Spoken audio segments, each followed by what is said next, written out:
بسم الله الرحمن الرحيم.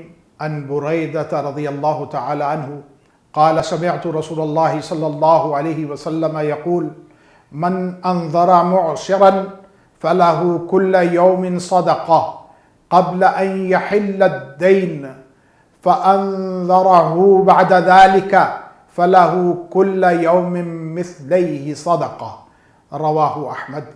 بریدہ رضی اللہ تعالیٰ عنہ روایت کرتے ہیں رسول کریم صلی اللہ علیہ وسلم نے ارشاد فرمایا جس نے کسی تنگ دست کو ایک متعینہ مدت کے لیے قرض دیا اور متعینہ وقت آنے تک قرض دینے والے کے نامہ اعمال میں ہر روز ایک صدقہ لکھ دیا جاتا ہے اور طے شدہ وقت آ گیا اور قرض ادا کرنے والا قرض ادا نہ کر سکا تو قرض خواہ نے مزید مہلت دے دی تو اب ہر دن اس کے نامہ اعمال میں 2 صدقے لکھے جاتے رہیں گے. یعنی قرض خواہ کے ساتھ آسانی کرنا اور اس کو مہلت دینا اس کی ترغیب دلائی گئی ہے اور نامہ اعمال میں صدقہ لکھا جانے کے بارے میں بتایا گیا ہے.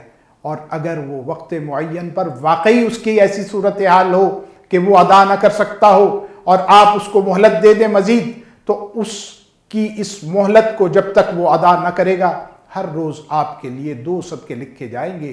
یہ ہے وہ مقام جو قرض خواہ کے ساتھ اچھا طرز عمل اختیار کرنے سے ملتا ہے. ہمیں اللہ تعالیٰ توفیق عطا فرمائے. وصلی اللہ علی نبینا محمد وعلی آلہ وصحبہ اجمعین.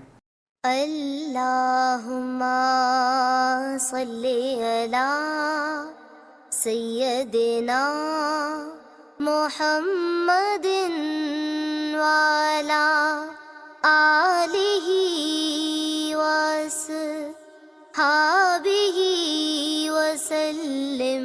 اللہم صلی علی سیدنا محمد وعلی آلہ وصحبہ وسلم.